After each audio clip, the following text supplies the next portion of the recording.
I'm not going to Allegedly. make the same mistake I made last time, and I'm pulling up the chat so I can see it. Good call. Good call. The good people deserve to be heard should they choose to be with us in this time. I love that. And even if they're oh no, go. I was gonna say, in regards to people choosing to be in a certain place in time, this morning it just reminds me of Quaker meeting. Just We're here. here's what I said, because the meeting that I go to, as you have commented, is a little chatty. Yes, And they are chatty. Sometimes I find myself irritated by that. And so yes.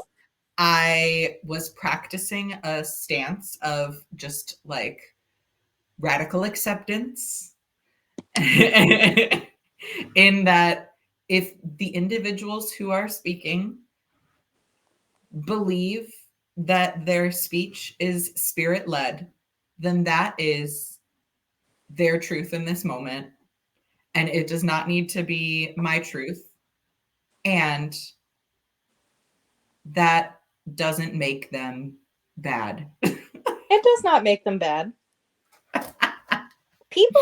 I've been learning this week that I mean, I haven't been learning it, I knew it, but being reminded that through many issues, people are nuanced creatures. And much of it is also about context. There are people that I say often, I'm like, you'd be a great neighbor. I do not want to work with you, though. Huh. Yeah. Very much. Or even just contextually for you in the like, it's like maybe at times you are a great whatever the role may be, and in this moment, for me personally, you're not doing that right now. Correct. You know? Correct. Yeah. And that being said, if no one logs on while we're doing this live, that's fine. Who watches? I mean, we're going to very much bring up Saturday Night Live because we're talking about unions and striking. But who watches Saturday Night Live when it's on? No one. That's who. They're watching clips of it on YouTube. Sociopaths. They want to cut out all of the extra shit. They're not even watching it on Hulu. I would bet money on the fact that they're not watching shit on Hulu. Can I tell you something? Yes. I have watched Saturday Night Live on Hulu. I have, but do you... Currently, no. Okay, do you watch when it was currently on? Do you watch the most recent episode in its entirety on Hulu, or do you go try to find the clips first? It depends who the guests are, quite frankly. Yeah. If I care because of the musical guest, then I will just look for their performance, and that is all. Yes. If the guest star is someone I am particularly interested in, I may watch the episode in its entirety to get all of the skits instead of just like looking up the skits one by one. Indeed. So it depends. And that being context. Context. Yeah. We should have musical guests, but no one is allowed to play ukulele anymore. It's done. I am ashamed to admit I own a ukulele. I know you do. I remember those clips like yesterday. You're like, I remember the ukulele phase. But really, it was like 10 years ago. Holy shit. Yeah. That's true. Time is weird. I kind of hate it.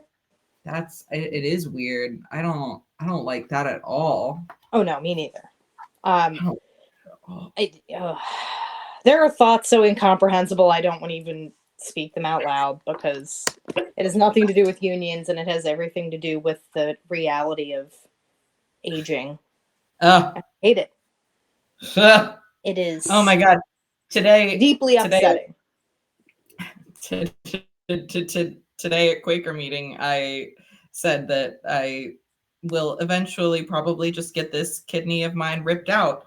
And I was saying it to like people who are much older than myself. And they were like, no, don't say that. I'm like, I'm 31 years old and I walk primarily with a cane. Like at this point, what do you want? Like, you only need the one. It's not a tragedy if I lose one. I don't think I the number of operations I've had on my left kidney. I would love to know genetically what happened, but my great-grandmother, when she went and got her eventual hysterectomy, like most of the people in my family eventually do, they were like, do you know you only got one in there? Like, it looks, you were probably born with two, but like the one shriveled up and died at some point. Oh, cool. Yeah. How fun and how neat. Yeah. So she was fine. She had zero symptoms or zero issues with kidneys in her life. Her kidneys were not her problem. Wild. Yeah. I don't know. Mine's I blame it on the coal regions. Yes. Probably the water was horribly polluted. Yep. Mm-hmm. Yep. If you held it a lighter next to it, do you think it would have caught on fire?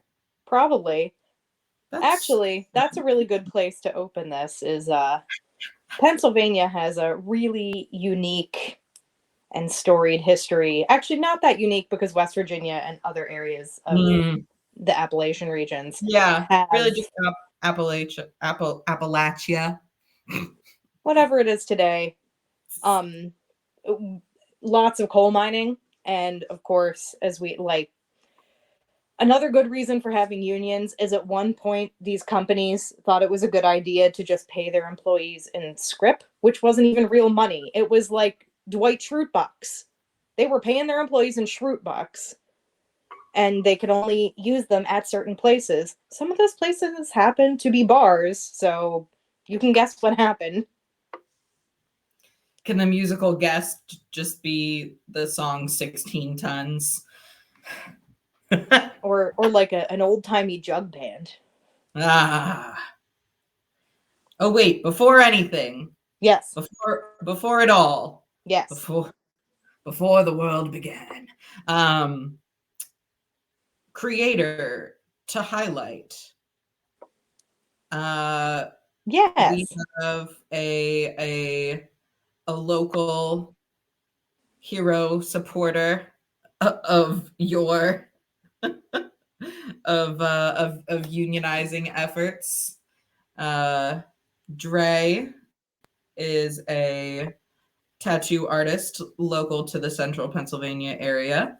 They have created artwork pertaining to a local store's attempt to unionize and selling those sheets of stickers went towards the workers who were they weren't fired because that would be considered union busting and create a problem with the NLRB. However, it's completely legal to, instead of firing your troublesome employees, just decide to up and say, we're done being a business. All done business. All done. all done business. No, thank you. Business. So that's what they did. And so, those sticker sheets that Dre created and were selling, and also they made available to be tattooed, went towards a mutual aid fund for those displaced workers because they didn't get anything because they just decided, the bosses one day said, we're done. No, Sorry. before I shame the ownership of this pizza place, I do just want to say a little more about Dre, which is they tattoo at Studio Con Chile, which is in the it's Garden Collective, right? Yes. Yeah, Garden Collective, which is in the city of Harrisburg, housed in a local Methodist church. Dre's great. I One thing that really stands out to me before I get into like the actual tattooing aspect of Dre's work is Dre is obviously very committed to community care. Dre has done the sticker sheets fundraiser.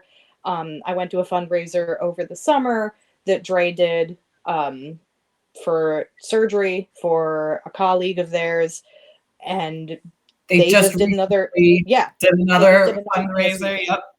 Yeah, so Dre both walks the walk and talks the talk. And if you are a first time person getting tattooed, I would recommend Dre because they are just so kind and gentle, and consent is everything. And I can't think of a person that like truly wanted to make sure that my tattoo experience was as comfortable and I was like emotionally okay through the whole thing as Dre did. So Dre's Mhm. amazing. I decided before we started this that in since I figured out last week that I could upload like the big chunk of this to YouTube afterwards, I will put like make a wrap up post on Instagram with links to Dre's art Instagram, and I will also put that in any YouTube description we have of this video Fantastic. if you want Amazing. to know more about Dre. Um, but yeah, so what like the I almost can't knit because it makes me angry. The biggest, like, I'm going to take my ball and go home move of all time is I just won't have a business anymore. So true. So Like, true. do you And actually care about your own business? Do you care about making money actually? Or are you just, oh my God, a squirrel was really close. Sorry. Like, are you just a spiteful bitch? right. Genuinely, it Yeah. really was just a matter of like, I don't like the way that you said that to me. Like asking completely reasonable asks. Like when you are working near an open pizza oven, it's hot, it gets unbearable, and there's no AC. Maybe we put an AC unit in. And Who could we're also talking about a location that had probably 50 employees or less, correct? guaranteed? Yeah. Yeah. So this isn't like we're not talking massive union negotiations here for this company. We are talking about like a casual weekly, bi-weekly, even twice a month chat Yeah. about the conditions of the restaurant in question. And Yeah. that's it. That's all they had to do. There were also a lot of practices of like hiring everybody or hiring with the like draw you in of full time and then schedule you like just below full time, so nothing that like came with being full time was guaranteed to you. There are And like some big corporations that love that shit too. right, right. Starbucks. So they took a lot of lessons, out of Yeah. the pages of shitty business owners. They took a lot of lessons but didn't have any of the capital to back it up. Like So that's the true. craziest part to me is that they just chose to blow themselves to bits instead of have a rational conversation with a group of people. That's Right, the wildest part of it all. right. And I will say this. I was not that big a fan of that particular pizza. I was also really upset because they took the place of the greasiest little pizza place that was open until like 3 or 4 a.m. And I never ate at the one that closed because of union busting. I was yeah, at the greasy one, and they were good. They were right. really good. Better when you're drunk. Mm-hmm. And Well, that's listen, that part of and they Harrisburg, that's the expectation. right. Is that And you're yeah. they knew They knew that who they was were. their right. Exactly. Exactly. Like magical, amazing decor out of the 80s, like just loud and kind of stinky and great, fantastic, amazing, You know who huge. I wish would try to unionize? Who? Maple Donuts. You know, you know who I wish would stop existing. Also It's, Maple Donuts. it's Maple Donuts. It's Maple Donuts. See, that's a very like specific to this area rant to go on. Yeah. Long story short, before we move on, is they were a staple of my childhood, and they are like specific to the county in which I live, right? And then I would say 2015. Like it really started at the 2016 election, at least from my Yep. memory. Yep. They got real right wing, and they would advertise it on their signs. Like they were really explicit about it. Like they They might got as well real have had weird with like it. segregation positivity signs up. They did say things like I don't want your liberal tears in my donuts or some shit like that. Like basically, if you're a Democrat, don't eat here. And we all said, okay, Okay. that's fine. Yeah. No one will. It's okay. No one will eat there again. Yeah, they got real weird with it real fast. They did, and it's now there's the Dunkin' Donuts going in up the road. So So I'm not they're usually about your corporate overlords, but in this instance, yes. that's like the time I spoke to this woman about unionizing and how basically, you know that clip or you know that song in Newsies, "The World Will Know," where it Yes. starts out and he's like, "Even though we ain't got hats or badges, we're a union just by saying so." Literally, the NLRB was like, you know what? We think that's a really great policy. Yes. Oh my God, I forgot to write that down. But we just need to change we need to mention the fact that in this hot union summer of our Lord and Savior, Fran Drescher, it basically the rules for unions totally changed, and you're a union just by saying you're a union now. Genuinely, if you yeah, right, We're a union. you say, "Hello, I would like to be a union," and your boss says, "No, fuck you." NLRB comes in, wee woo, wee woo, wee woo. Like we're gonna negotiate now. You gotta. It's the law. It's the law. Yeah. Before we get on to our Queen Fran's union specifically, I did want to talk about some other union wins we've had this year, including what we just discussed about the union laws changing. Hold on. I should not have started knitting because I need to cite Like, my sources here. Okay.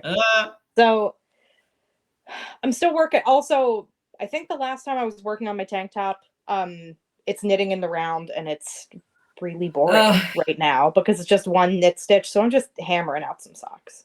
Yeah. Oh, nice. But so Los Angeles has it really the United States has in Los Angeles its first unionized strip club, and I could not be happier because that job does not have a lot of perks, and you are an independent contractor when you are in that job. And essentially, most often, you as a dancer have to pay the club a fee in order to perform there, as well as, you know, being that independent contractor. You're your money is tips. That's Yep. what you earn. And you don't even get to keep all your tips if you're in a place where you have to tip out the bartender.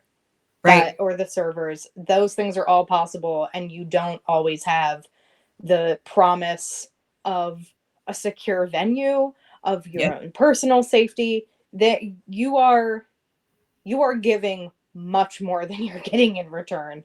And that's why this is a really good start. The place is called Star Garden Topless Dive Bar in North Hollywood. And there for 15 months, I'm reading from AP. Dancers at the club have sought safer workplace conditions, better pay, health insurance, amongst other benefits. Yeah, and health insurance. If none of you who are listening have ever been independent contractors, that shit's not guaranteed to you. And it's rough. And buying it on the marketplace is fucking expensive. It's really expensive. It's not that easy of a system to navigate. Yeah. When you are employed and someone is doing that for you, it also just, you're not expending emotional energy on it. Yeah. But essentially, the dancers here have been able to join what I believe it's Actors Equity Association Labor Union, which I believe is stage actors, which makes sense. It is stage entertainment. We have one viewer. I don't know who you are, but hello. Welcome, viewer. We're discussing strip clubs. Unionized strip clubs, as they all should be. Should be. Yeah. So that I was talking about this with a coworker of mine, and who I'm going to bring up again because she does a lot of union-y things in our career bubble. Sorry, my brain just like did a thing.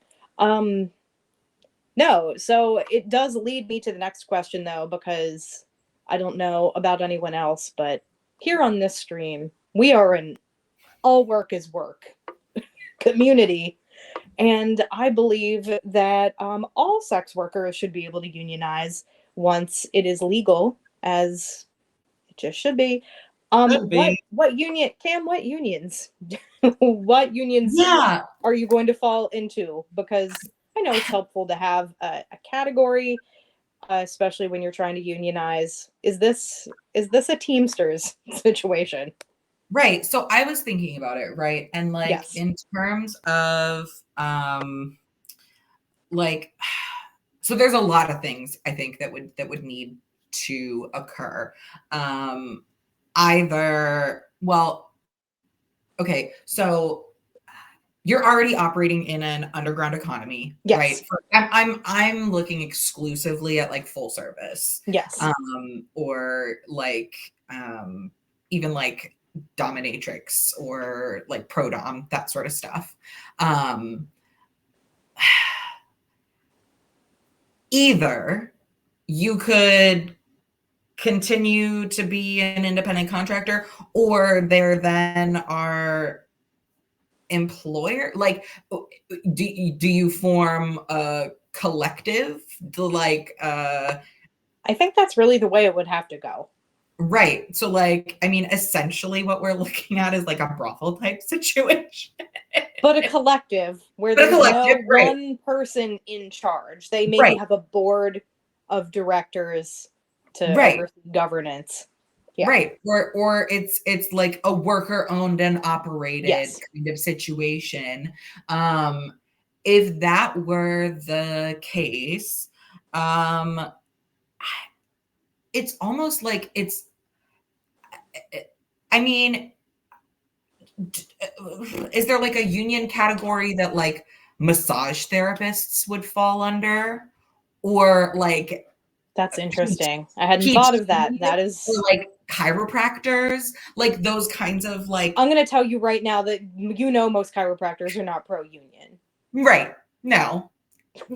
That's not. That's right. not a place you want to go if you have those silly ideas. Please. Silly little workers' rights people. But I like, yeah, I mean, in the like, almost like it's almost like human services, or like it's not like healthcare workers, but almost like healthcare workers. Yeah. It's care work. Like, and this is just very much like my personal designation of like where that would fall, because a lot of it's Ooh. emotional labor. You know what? I'm actually going to look this up real quick, because there's Yeah. one state Yeah. in the United States in which this is a thing. So Yeah. let's look Right. this up. Right. Of like, what is the designation? Yeah, I mean, it is a lot more than just like, oh, people are getting paid. Da, da, da, da, da. Like, yeah, one, all work is work, and two, sex work isn't all sex. Like, some of it is like rapport building, you know? Okay, so this is an article from Vice from 2019. Okay. The headline is "Sex work is work, and its laborers are officially unionizing." In the UK, sex workers are joining with trade unions to demand better collective conditions for their industry. So maybe it's just back to a trade union thing. Yeah, yeah. Yeah. Right. Yeah, I mean, that makes sense. That makes sense to me. Because I think the other thing is like a lot of industries, like you alluded to, don't really have a sort of category that they would fall under were they to pursue unionization. Yeah. So, yeah, I mean, a lot of it does come back to that. Yeah. But that being said, that is some of the good union news from Hot Union Summer. UPS had some Genuinely, wins. yes. Just Yes. before we leave sex work, Yes. I was gonna say I have been in precisely one strip club, precisely one time, and it was after a show at an associated venue. Mm-hmm.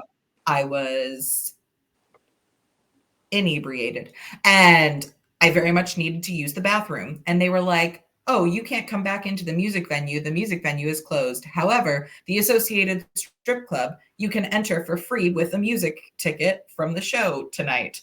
And I was like, okay, so I guess I'm going pee in a strip club. And first time in my life at 31 years of age going to pee.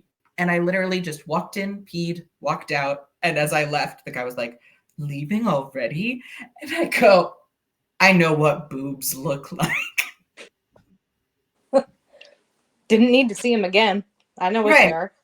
right. However, were I to go to a strip club for enjoyment, I would literally go to California. I would Yeah. literally cross the country Same.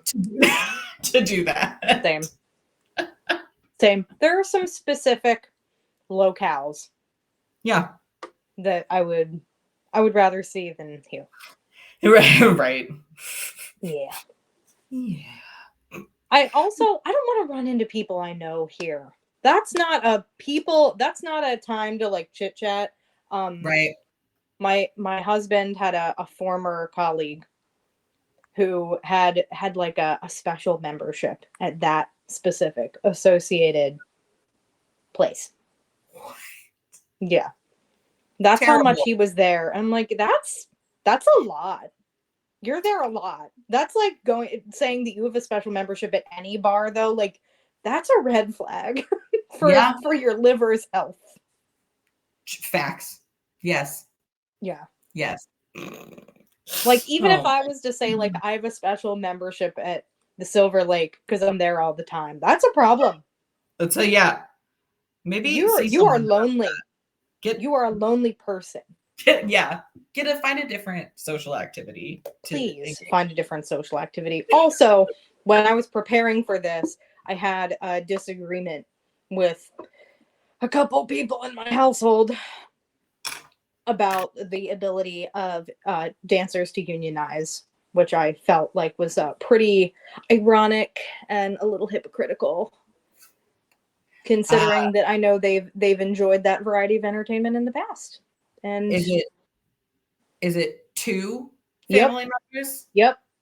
Are they men ones? Uh-huh. Absolutely. Of course they Yeah. are. Of course they are. Yeah, No, like no. why wouldn't you be okay with that? That one has no right blasting. Amen.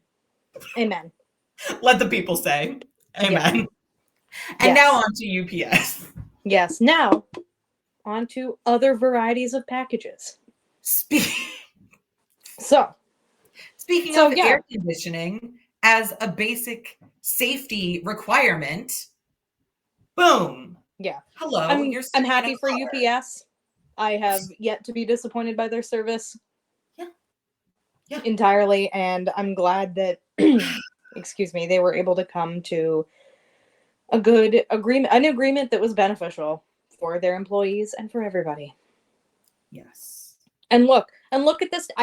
What I want to say more about UPS though is that look at this giant corporation, how they were able to do this. And oh my God, have their profits suffered tremendously? No, they haven't. Don't think so. Nope, their profits are still good. They're still going to be UPS tomorrow.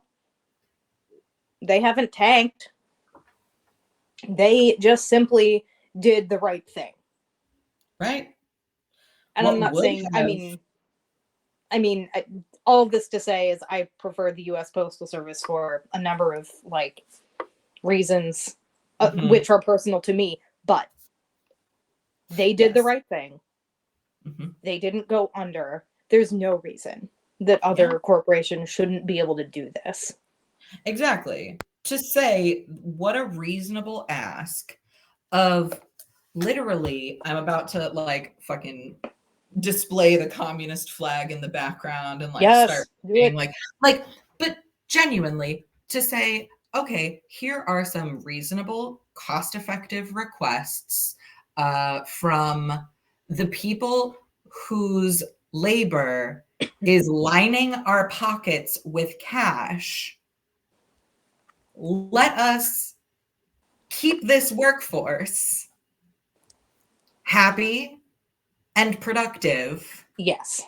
And ergo continue pocket lining. Yes. Just if you're gonna be capitalist scum, at least do it in a way that makes sense. Yeah. No. And again, all that to say is there is no ethical consumption under capitalism, but I don't know. That was something I wanted to bring up because I think too deeply about a lot of this stuff and I get in over my head and it all actually, I'm really glad we opened this stream with a religious trauma episode because so much of this to me does go back to moral purity, moral purity. Are you really into are you really pro-union if you XYZ? Yes, I am. But we do also live in a world. I do have to buy my groceries somewhere. I'm not growing them. I wonder, do you ever feel like a plastic bag drifting through the wind? No. Every day. Yes. No, you've seen The Good Place? Yes. Okay. So you know how Chidi is I'm in the bad place because I drank almond milk knowing how bad the overproduction of almonds was for the environment. Is that that level of just overwrought? Is that where you are sometimes? Yeah. Oh my God. Yeah. That's where my brain goes. And that's also why for my, a quick aside for myself, I wonder if I was able to fall into evangelical culture that easily because that's just where my brain goes. I have to follow all of the rules all of the time. And it gives you the hardest part of being life. Yeah. You have a concrete set of barriers Yeah. and expectations, and it's very black and white, and Yeah. it's easy for you to say how to make your decisions and how everybody should make their decisions without putting much thought or like introspection into it. Am I getting therapy on the internet for people to see? Is that what this has become? I hope so. Let me just unlicensedly practice. Uh-huh. Listen, all of our thoughts are our own. Don't worry about it. They So don't true. reflect the NASW, nothing. Also, I follow, and this is a complete aside. However, This I will would happen. I would love to see therapists and like yes, we have licensing boards, we have membership, whatever that's like enforced upon us for what? For what? But Don't get I me would started. love to see some unionizing in that field. Yes. All in Pennsylvania, though, if you're a social worker or a therapist who works in a school setting, you have all of the same rights to join the teachers union that the teachers do. Love that. So that is a nice little loophole. There should be more opportunities because I mean I hear stories about how children and youth employees have to operate, and that is not good for anybody. It's not good for the clients they serve. It's not good for them. Children and youth, case management, like Yep. yes, absolutely. So there is a practitioner that I follow on Instagram, Marvin Tolliver, who is an LCSW, and his is just M Tolliver _ LCSW. But he is on it all the time. Let me double check. Okay, yes. Pronouns are he or they. Great. Good. But like makes posts that are amazing all the time. Like, we need to create a new association for social workers. The NASW has continuously proven that white supremacy, capitalism, and playing nice are more important than protecting us. This individual is so incredibly spicy, and I love them. And they like run a group that's like just like a men's group that's like, hello men, here's how to have emotions productively. Like I love this I individual. love that. So that's a little plug. That's a Love little that. So yeah, other wins do we have? I mean, well, speaking of wins, can we get to Fran, because her Yeah, win let's just go right to Fran. Fran's next. win was God, I love her. amazing and easy and extremely expected. Just blew any other candidate out of the water and was the obvious choice to be reelected as Yes. president. Like, just love. Especially in these trying times. She is she's everything I've ever wanted, everything I need. Is Fran Drescher. Yeah, in terms absolutely. of a union organizer, an organizer of labor. I do want to say though, like I am glad that we've had this sort of moment in the public consciousness where people are aware of the SAG-AFTRA and WGA strikes, because I think a lot of the people seeing this hadn't thought about unions, period, before. And they're understanding a little bit of like, oh, well, why, like they're all rich. Why are they striking? Many of them are, but not most, from my understanding. Most people who are part of these unions are working class and are trying to do this to survive. And even folks that were doing well for a while, now under the strike and with big corporations like Disney not budging, they're losing their homes. And even additionally, like I guess I'm just bringing up Orange is the New Black on every single stream. It's Yeah. just Oh happening. no, do it. It's just what it is. But you know, after passing like the 10-year anniversary of it being on Netflix and having that conversation around like what specifically what Orange is the New Black did for television shows and content creation on streaming platforms, that in many ways like revolutionized the way that we consume content. Yes. And therefore the laws and, you know, guidelines relating to residuals are not in any way effective at this juncture. No, and they're not. So that so many of those actors are like, that were like main cast members, are not seeing any of the money from the people that are still watching it. And that like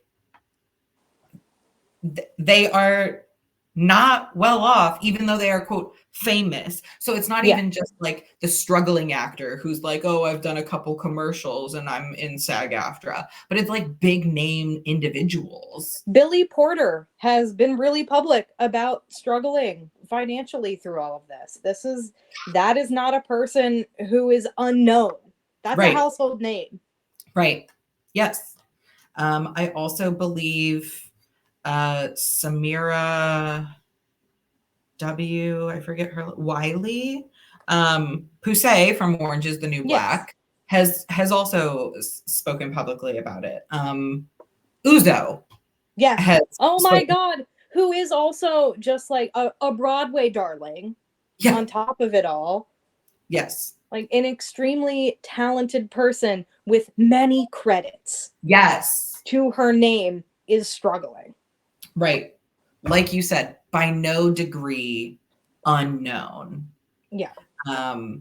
So yeah, I mean, it is great that in one, there's the solidarity between those professions, like, you know, like between the writers and the actors, in that, yeah, it was something that like the actors were like, hey, yeah, it is fucked up that you're trying to replace or undercut the pay for writers by using AI to create scripts.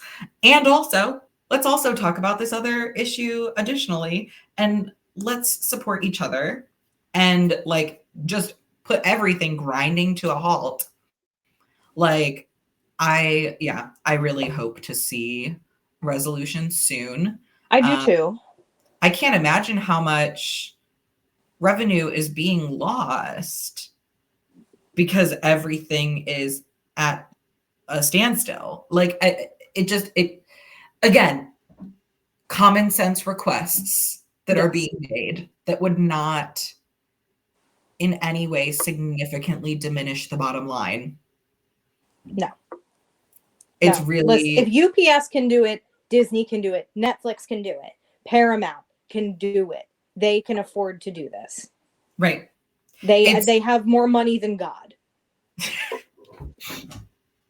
I had an applicant for the job that I work in where I review resumes who wrote in a cover letter that he has more money than God and isn't doing this for pay. He did not get an interview. That was unhinged behavior. But anyway, moving forward. I'm just going to pull the DSM-5 that I have here. I'm going to analyze this person's behavior because wowie, wow. Why would you ever put that on a job application? Joey, we'll talk more after this. Oh, yeah. It gets worse or better. I don't know. Oh, God. This is what I mean, everybody. Nuance exists because, yes. Yes. I mean, right. It's really the only function their continued opposition serves is to attempt to like get workers to cave because we're going back to ants, or no, not ants, A Bug's Life. There's more of them, or there's more of us than there are of them, and if we knew that, they would be powerless. Everything, the structures would topple, and that cannot be abided. So New. therefore, gotta keep doing it until they break. And it's like, just stop. This is so fun. Just cut it out. Yeah. Actually, if there have been many people that have said very intelligent things about this, but of all people that I don't know why I didn't think about, Adam Driver, there I saw, I don't have a link to it. I'm sure you can Google it, but Adam Driver had some really articulate things to say about all of this. He is very much pro strike, pro SAG-AFTRA. Like Adam Driver might be a difficult person to work with, which is a different conversation altogether. I don't necessarily hold that opinion because of the things I've seen of him. Like, difficult person or just guarded about his personal life and is like, I'm not telling all of you everything about me. Like, this is my job. Yeah. This is not who I am. No, he is super smart and had very intelligent and clear things to say about this, as has Jessica Chastain. Yes. Yes. Yeah. So that's been, I mean, I remember the last Writers Guild strike because that was when I was introduced to Dexter because nothing was on. And CBS, I think it was CBS, was playing obviously edited versions of Dexter, and that was great. But that did not last. I don't know how long that lasted. It wasn't this. No. I mean, so SAG-AFTRA actually went on strike on my birthday, July 14th. So that's been 2 months. Yeah. And I think the WGA was on strike for like a month and a half before that. Mm-hmm. So yeah, this is like long haul shit. I don't know. Crapola. Sorry, I hope this. That's gonna be shady. I'm just gonna knit through that. No, I'm just gonna knit through that and call it a design feature. But it needs to be more reinforced than all that at this moment in time. There, I think we can fix it. Anyway, yeah. And I did say we could briefly mention some scabs. I don't want to give them too much attention because they have enough. Well, before this is a complete diversion, but it is also still actors. And I guess a little content warning for discussion of rape apologists. Oh no, are we talking about Russell Brand? Oh no. What? Tell me about Russell Brand. No, I'm not even gonna bring it up. Okay. It's bad. It's real bad. Yeah. Well, I was gonna say Mila Kunis and Ashton Kutcher. Okay, so I do want to bring something up about that though. Yes. Oh God, my the circular. I don't remember, and this would be as easy as a Google search, but I'm not going to do it right now. I don't remember who Laura Pepperon dated in that family. If it was Danny Masterson or Danny Masterson's brother, but they were both Scientologists. Guess who's been radio silent and has been supposedly has left Scientology? It's her. So I'm wondering, like, what's happening? I have some feelings about her though, because she's like, I think I'm suspecting she's like somewhere on the crunchy mom to alt-right pipeline. That is possible. I don't know. Possible, but what better opportunity if you actually were, right, to just obliterate someone who was in that same circle as you previously in the liberal Hollywood media. What an opportunity. And she hasn't taken it. which tells Yeah. me even if she is, oh, hi chat. Oh, is this more of a podcast? We're still working it out. Sorry. Yeah, we're still working it out. It is kind of a podcast. It is, we're streaming mostly though because of the crafting element of it, which is a visual medium. So it is it's sort of a hybrid. We're, like I said, we're figuring it out. It's mostly just for fun. Right. And it's something to give time and attention to that has nothing to do with our careers or families. It's just for fun. Yeah. Yeah. Right. Doing something that is slowing down, being mindful, being purposeful. I do like your suggestion though for the like recategorization. I see that and I'm Yeah. going to take note of it. Thank you. Because Ah, this is learning for me as well.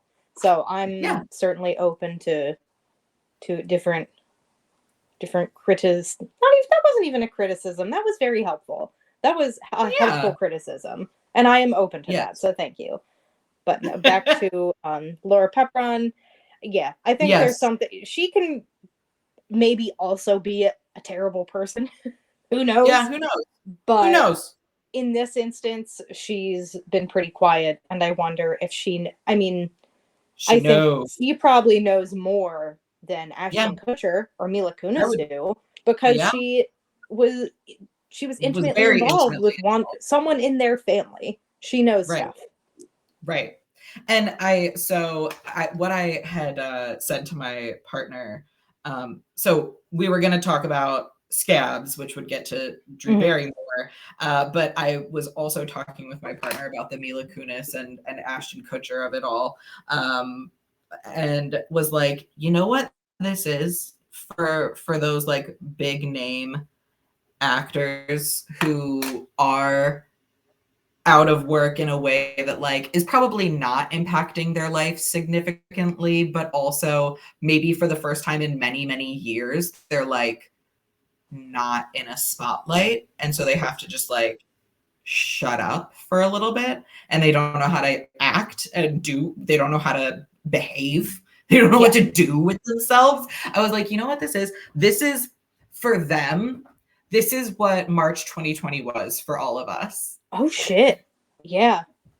Because the pandemic didn't really materially affect them. They were like, I'm getting money. I'm, you know, I'm okay in my nice little mansion. But like they're basically in their own little lockdown right now. The entertainment industry figured out how to do stuff for the most part. I mean, there were some shows that did not make it, some projects that didn't make it, but for the most part, the entertainment industry figured out how to make that shit work pretty quick. Right. And yeah, now there's nothing to occupy them, so they're left to their own devices without a publicist to help. And oh boy, we're really learning that some of them don't. They should keep their publicists. They have two brain cells, and that's it. But yeah, so brief time devoted to scabbing.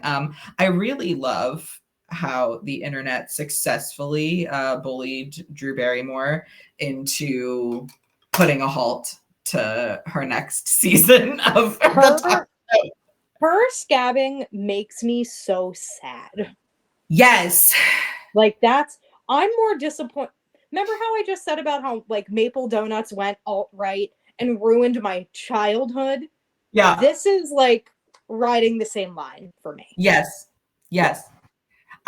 Because of the things that like the way I've heard her speak about just like authenticity and caring and coming through the life that she's come through and where she has arrived at and all of this and everything's a process, yada yada. Like, I'm just like, you are a shining example of like reparenting as a concept. And being a model for what that might look like for other people. not only like the viewers of your talk show, but also the guests you have, Yes. like who also may have grown up in Hollywood and probably have similar wounds that you, Drew Barrymore, have. But instead of like willingly choosing to say, oh, I'm sensing this is not a good idea, she instead goes on Instagram or wherever it was that she posted her apology and is like crying and is like, I never meant to hurt anyone. And this was never my intention, but I'm still going to do this show. And then it took her like another It's not day. how you apologize. It's just also not how you apologize. Right. I feel like I need to give her the handout that like I would give my kids on like the 4-step apology of like, you say, I'm sorry that I did this because, and the impact, what harm did it cause? And then you say, in the future, I will change behavior here. And that's how you make an apology. Yes. I'll mail her that handout. Yeah. Like, I don't know. She's, yeah, just a disappointment I didn't expect. No, I didn't expect that. Much like I did not expect Fran Drescher to come back into my life riding a like fiery stallion. Yes. I did not expect Drew Barrymore to like shit on my dream. Miss the point so egregiously. Yeah. Yeah. I don't hate her. I'm not canceling her. I'm just like, are you kidding? Come on. Right. Not that I've been going out and like watching a lot of Drew Barrymore films. I do love Santa Clarita Diet. It's one of my in rotation as a background noise shows. But yeah, a bummer. But here we see the power of internet harassment to affect change. Oh, sometimes for the good and sometimes not. Yeah, but I think we can call this a win. Yes. Yeah. We can call that a win. Let me get back on my phone here and look at my notes. Yes, the notes. I believe we have two more to cover. Yeah, is that right? We are, yes. Next up is United Auto Workers, because that is enough. The subtitle of this episode should be, there's nuance. There's nuance in many things. Two things can be true. Yes. Two things can be true. And on that note, we are going to be discussing DBT at some point before the end of the calendar year. I am so excited about that, because what greater DIY project is there than developing your own therapeutic model? There's none. There is none. There is none. If Marsha Linehan is on the internet, can we just spam her with the link and be like, Marsha, please pay attention to me. Marsha, look at me. Listen, Marsha. I am going to be honest, though. She is of a certain age that many would call a boomer. And she probably doesn't know what, I don't know what Twitch is, and I am a millennial. Right. She doesn't know what this is. So true. It's so I love her, but she has no clue. Anyway, United Auto Workers have formally began striking this past week. There's a lot there. And obviously, the state of auto production in the United States has been under stress, under a great deal of stress for many years now. Yeah. I think honestly, really good example of what happens to that and mining. Actually, this is a capitalist lesson, folks, is you know what happens when you build an entire civilization around one industry and it starts to fail? You're fucked. Yeah. And everyone around, you've fucked the environment, you've fucked the people, all of it's fucked. Unless, well, maybe we'll talk about Quaker capitalism another time too. But I was gonna say if Tara were here, they would be. Are you in the room with us right now? Is Tara in the room right now? They would be going off about how we never should have had the automotive industry that we do have, because our cities should have been planned to be walkable, to have adequate public transport, and to not rely on individual drivers. Listen, through. Henry Ford was an anti-Semite. Yes. That's all I'm going to say. And we'll leave it at that. And we'll leave it at that. So I don't think Henry Ford was thinking about the common man, really. Right. No. And in the sense that the stress that has been on the automotive industry in recent years, also then has those like far-reaching effects of individuals who are reliant on having those, like having cars. Yes. Yeah. So I understand the strike. I understand the multi-billion-dollar industry, and what are the workers seeing of that? Very little, proportionately. Yeah. What I do want to say, I just want to state like what I'm not saying first, what I'm not about to, and again, this was after the colleague that I mentioned earlier, she and I were discussing this a little bit, as she was intimately involved in union negotiations for us last year. We got into just discussions about negotiation. What I'm not, go ahead. Is this your union captain? No. Oh, okay. But not at the tippy top. Will probably be eventually, whether she wants to admit it or not. And I'm going to look into the camera and hope that she's watching this. You know that's where this is ending up for you, right? Anyway, you've met this person, for the record. Yes. Okay. Yes. Oh my God, slay! I love that. So, yes. What I'm not saying is all of the United Auto Workers deserve better than what the current status quo is. Period. End of discussion on that. Like, they deserve better than what they have right now. They're doing a thankless job for a company that's probably going bankrupt anyhow. And that's just like not good for your morale anyway. So why not shoot for the moon in negotiations is a good point. My colleague and I were both discussing, though, this issue and them striking, and her point was that she was concerned that they were maybe not negotiating in good faith on the end of the union, just because what had been offered immediately prior to the strike had been, by all accounts, a really favorable deal.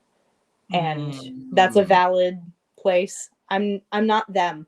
So I'm not going to say whether they should accept it or not, because I'm not in their boat. Only they can say. Only the auto workers can prevent forest fires. Yeah. Yeah. But I, as I mentioned, like before we started the live stream portion of it, I think that it is probably more of a signifier of these multi-billion-dollar companies have overlooked the worker for so long. That is this the day of reckoning? Are they bringing on the day of reckoning? Right. Is that what this is about? I would be very curious to know, and there's no way to, because it would be an alternate universe and we don't live in it, that one. But I would be very anyway, I would be very curious to know, were there not all of the other union activity that we're seeing going on simultaneously, and the UAW had negotiations would they have accepted the offer? Is it one of those situations of like, okay, there's momentum, like you said, like there's a moment, right? Like, are we at this moment of reckoning? Is that where we're at now in, you know, whatever happens next?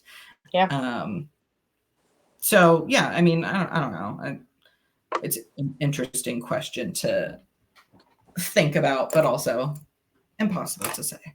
It certainly is. And then I'm going to hand the last one over to you. Let's talk about Grindr. Let's talk about Grindr. I'm gonna hand this over. Sorry, God. Okay, I was just gonna drop an F slur on the nope on the stream, nope. and I can't. That's how this gets taken away from us before it even begins. Yeah. For reference, I am that, so I can say it. But not on Twitch. But yeah, so essentially the employees at Grindr were looking to unionize under what is it? It was like in communications. Yeah. And for the record, like we were talking about earlier, this is bigger than 50 employees. Yeah. Right. So this was a major app. It is still a major app, but you know, we're not talking a couple employees here. This is a sizable number of people. Yes. And so, yeah, I mean, the workers at Grindr wanted to unionize under the Communication Workers of America, and have, you know, negotiations with management there. What happened instead was that rather than responding to the notification of intent to unionize, what Grindr did, now it is an online app. It is something that most of the work that is done by employees is done remotely. To my understanding, they previously had an in-person office in New York, which means that a lot of their workers are on the East Coast. And they have an additional office or a main office in California. And so rather than acknowledging the intent to unionize, Grindr issued a policy update that the expectation was that workers would no longer be remote, and they would be returning to the office, which, okay, weird timing choice. Also, like, that doesn't solve anything, and also just weird, period. But the kicker is they were not reopening the New York office. And so you were either going to be in office in person, or you were going to be let go. You were going to be laid off. So all of these workers had, I believe it was 2 weeks or less to decide if they were going to uproot their whole lives, and literally move from one coast to the other in order to keep their job, or if they were going to be suddenly without a job. And so many of those that were organizing the union were on the East Coast and in that New York area. And so they're now, you know, it's very much a take your ball and go home scenario. Except they didn't close.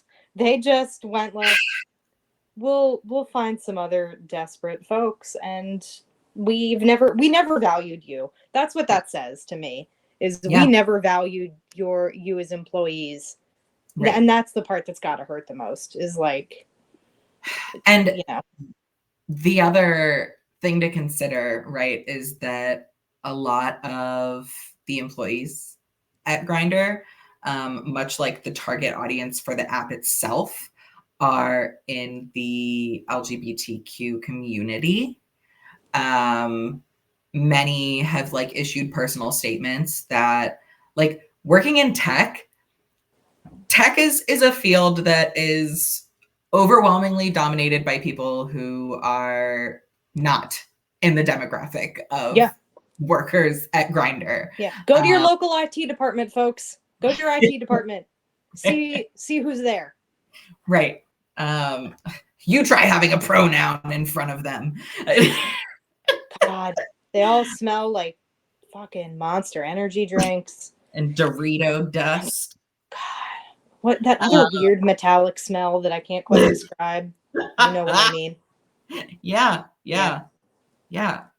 And so it's work that is done and easily done remotely. There's no need for that return to office order to be put in place. No, none. It's absolutely something that was done in retaliation that caused a lot of these individuals to be laid off.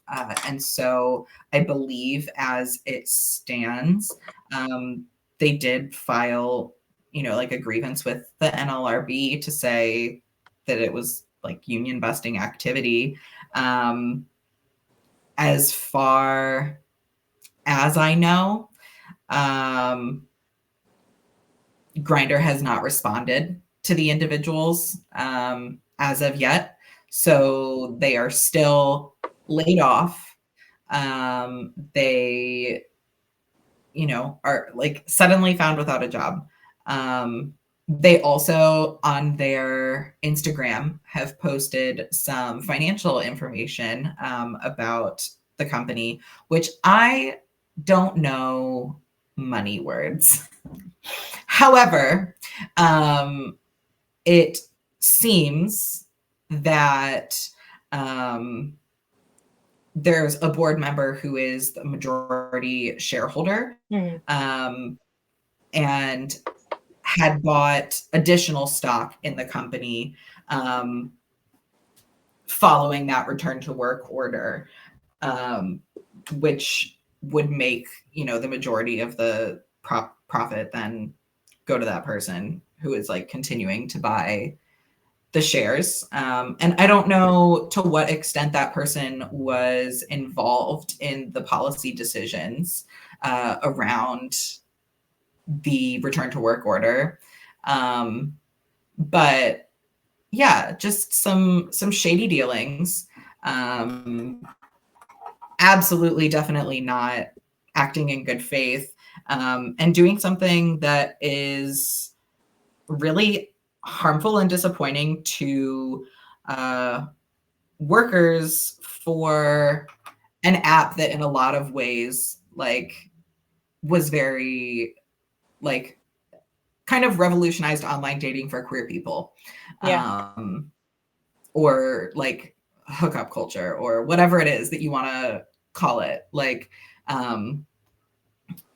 yeah. And so that's just, it's a bummer. I can't say that I personally have ever used Grindr myself. Just, I don't know, just haven't. But it is a bummer. It's something that then I'm like, now I don't even want to, Yeah, it's like Drew Barrymore, honestly. Like it's the same thing where you think you have something good going, and then right, they suck just like everybody else does, which is a really like nihilistic way to look at things in the world. And sometimes I feel that, and sometimes that's why I have to keep screaming nuance. But there's really not nuance in that. There is we chose to fuck some people over for our own gain. Yeah. Or just for a reminder that the gays can be capitalists too. Yes. That's the moral of that story. Yeah. gays can be capitalist scum. There's a band that I really enjoy called Dog Park Dissidents, and they write a lot about class consciousness in the context of queerness. And I very much enjoy their work. So, additional plug to them. Thank you for that segue, because I did want to find this. I have to look this quote up again because I know that I'm not in a corner of my little office space where you can see a lot of my bookshelf, but it is full of Dorothy Allison. She is a personal hero of mine. I named my child after someone in one of her books. So that's class stratification. I'm looking for a quote of hers because when we were talking about this, I asked about it and I forgot, but it really does sum it up quite well. If I can find this quote again. While you're looking, I'll be like, here, look at what I colored. But I colored this while I was talking. Look at the I like it. on them flowers. I like it. Here. I will also share how far I am on this particular sock, which we're getting there. I would say I'm almost halfway done with the foot on that. Oh my God, there goes the phone. Oh no. Oh, why are Oh, I have a question about how you do socks. Yeah. So you start at the ankle. Yes. I don't do toe up. I don't know how, actually. Okay. To do toe up. Yeah. I've never made a sock because they scare me. They shouldn't scare but you. I know.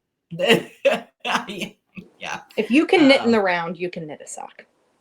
That's fair. If you could dodge a wrench. If you can dodge a wrench, you can dodge a ball. Thank you for helping me. I was having a tough time. That was not a quote by Dorothy Allison, but this is. And in case you also don't know, Dorothy Allison, as well as being a prolific author of fiction, speaks and writes a lot about class stratification and class consciousness. A real working class hero. The horror of class stratification, racism, and prejudice is that some people begin to believe that the security of their families and communities depends on the oppression of others, that for some to have good lives, there must be others whose lives are truncated and brutal. So that's one of my faves from her because it's the truth. Yes. Someone else's life doesn't have to suck for you to have good things. And also that's what a complete sock will look like. I'm wearing them with my Birkenstocks for obvious reasons. I keep getting targeted ads about them and I'm like, you just know, right? You just know. The algorithm knows all. Yeah, I actually think I don't remember the name of the story, but I do think it was Dorothy. It was a Dorothy Allison interview on, I don't remember what podcast it was, but there was an interview that she did. I believe this was her. So if I'm wrong, I'm wrong. But she was talking about a short story, and the short story was essentially that there is this beautiful utopia, and the way that they get to keep this utopia, and this is a theme in a lot of stories, is they have these children that they have locked in a sacrificial closet, basically, and they're living in like just absolute torment, and for everyone else's lives to be okay, they have to suffer, and that's obviously just not true. Yeah. Not to say we can ever get rid of all suffering, but we're better people if we try not to, make it continue. Right. A rising tide lifts all boats. Yes. Yes. And that. So, do you want to share your completely unrelated to anything hot take? Oh, absolutely. I want to share my hot take. My completely unrelated to anything hot take for this month is that there should be a separate Major League Baseball organization that encourages drug use. It would make for a more entertaining game. I think, actually, this ties back into unions. And here's how we're going to do that. Vince McMahon and Hulk Hogan are union busting assholes. Yes. But Vince McMahon did have a good idea with the former WWF, now WWE, with there being sports entertainment. That was a good idea. Jesse Ventura tried to unionize them, and the idea got knocked down because Hulk Hogan ratted him out. He's a scab, and he's terrible, and he's always been terrible. And that's why we love Jesse the Body Ventura. And if anyone is allowed to have conspiracy theories, it's him. He's been exposed to so much Agent Orange, so many head injuries. Just let him be a little weird. Minneapolis has a thriving metro system because of him. Does he believe the government is like making super soldiers? Yes. But I think he's entitled to a couple weird ideas. I was going to say, could they be? Maybe. They might be. and I'm going to go out on a limb, and this was completely... I also looked it up. I haven't, upon like initial Googling, found him have that many deeply problematic takes. He's strange, but he pretty much thinks everyone should be treated okay. Yeah. He can be a little weird. I know libertarians loved him for a while, but he's not like especially libertarian. Yeah. He's Green Party currently, as far as I know. Yeah. He's a true independent, really. Yeah. It's an odd man, and it's fine. My partner is very much a proponent of this man. I'm not shocked for a half a second by that information. Not at all. Yeah. So, okay, but my question is, because you said encouraged, but earlier you said mandated. Oh, no. I also think that. Mandated. But they don't have to be so like amphetamines, okay? They can be all kinds. Mushrooms. Because I know that much about sports, and all that I know about sports has to do with unions, entertainment, and drugs, and fights. Like, what makes sports good? And there was a period... I mean, listen, let's look at the Mets. When were the Mets good? When they had access to cocaine. When were the Pirates good? When the Pirate Parrot was selling them cocaine. I'm not saying it has to be cocaine, because Doc Ellis also very famously was able to play baseball real well while tripping real hard on some LSD. But if the drugs are mandated, are they assigned to the player, or is it player's choice? Player's choice. You could have a little CBD gummy if you want, or who knows? Or you could take a handful of elephant tranquilizers that day. It's completely up to you. You could find yourself in a K-hole. You don't know. See, that's a baseball game that I want to watch. And they wouldn't be played in like traditional stadiums. These people would be playing on like little league fields. I almost think it would need to be like T-ball. Like, yeah. I mean, since we're already playing fast and loose with the rules, why not? Yep. Why not? Why not T-ball? Why not slow pitch softball? There are no rules. Yeah, I would love. You could play an inning with a hockey stick for all I care. Amazing. They should have to use those little plastic bats. A wiffle ball bat? Yes. Yes. Yeah. Absolutely. Absolutely. Yep. Oh my God. All right. That's a great take. I love that one. That's fun. That's a good take. Listen, I'm just doing what I can for sports, because we all know, if you know me, you know that I just love sports. I just love killing. Oh my God. Yeah. Yeah. I had the opportunity to quote Rick and Morty to someone who did not understand why I said it, because someone recently asked me what I thought the purpose of my life was, and I said to pass the butter. And they just stared at me, and I'm like, And sorry. this individual was like, are you okay? Did you just like have a stroke or something? Like, Listen, yeah. I don't think anyone that I work with in real life thinks that I'm okay.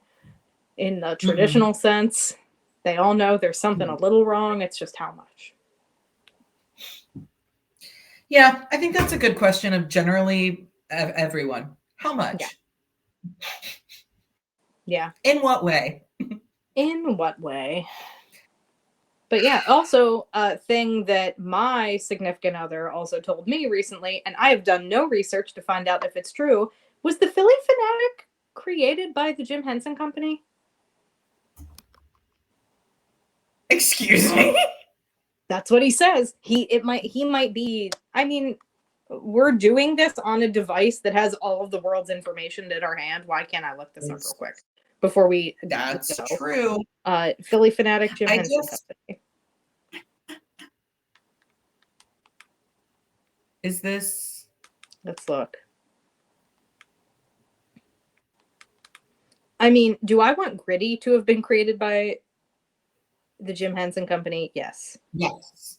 Oh, so according to the Philly Voice, in a very roundabout way, Bonnie Erickson, who also created Miss Piggy, created the Philly Fanatic.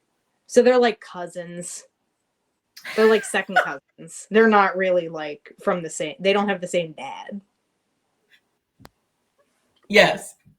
Wonderful. Yeah. Amazing. Yeah, I mean, I can see it. But Gritty is Philadelphia's true sports hero, and we all know Gritty's pro-union. Absolutely. I don't know what the Philly Fanatic's political leanings are. I think the Philly Fanatic would go, I don't really get into politics. I'm apolitical. Actually. I'm apolitical, where Gritty's like, burn it down. Yes, that's what Gritty sounds like. Gritty said, kill your boss. This is satire. This is a joke for legal purposes. On Minecraft, apparently, is something that people say to make it seem like more of a joke. Yes, of course. Don't go to free speech jail, folks. Don't go to free speech jail. Okay, amazing. All right. Well, listen, I'm going on vacation tomorrow, and I still haven't wrapped this up. Packing. You go on vacation. I don't know exactly when we'll be doing this next month yet. We need to settle on a date. Don't entirely know what the topic is yet either, but it will be exciting. We have a whole list of things we can talk about, and now I know how to properly categorize stuff. So, and I would eventually like to start to have guests.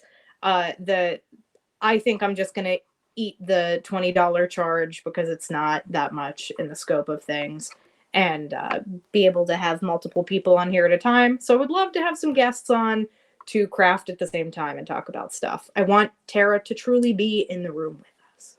Yes. Yeah. Not just in our minds. Metaphysically in the room. Metaphysically. All right. Well, good night, everybody. I have Royal Farms chicken waiting for me in the other room. So we love you, Royal Farms. Amazing. All right. Unions forever. Bye.